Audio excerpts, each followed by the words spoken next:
నా నిద్ర చెడగొట్టి తాను చెడ్డాడు. ఎవడో వీడు.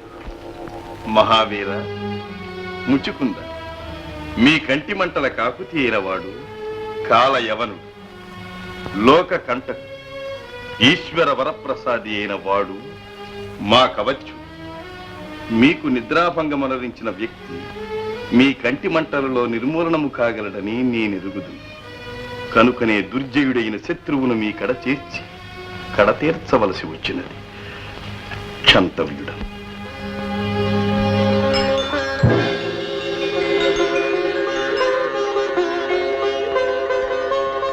మహాత్మా, లోక కళ్యాణ కారకుడవు, నా ఆత్మను మేలుకొలిపిన పరమాత్ముడవు, నా జన్మ చరితార్థమైనది. ధన్యుడ.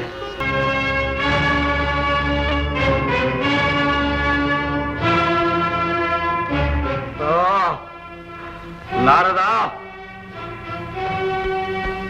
ఈ దారుణము నేను భరింపజాను. కపటోపాయముతో మా అన్నను పొట్టబెట్టుకున్న ఆ మాయావిని మట్టుబెట్టిన మరుక్షణమున గాని నా పగ చల్లారదు.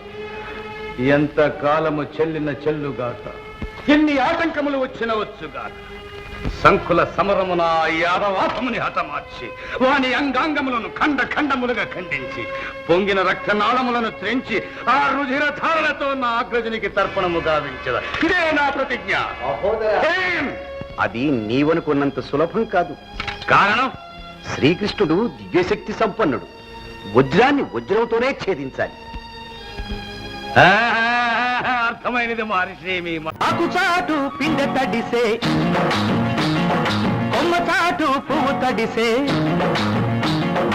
ఆకుచాటు పిండ తడిసే, కొమ్మ చాటు పువ్వు తడిసే, ఆకాశ గంగొచ్చింది, అందాలు ముంచెత్తింది, గోదావరి పొంగొచ్చింది, కొంగుల్ని ముడిపెట్టింది.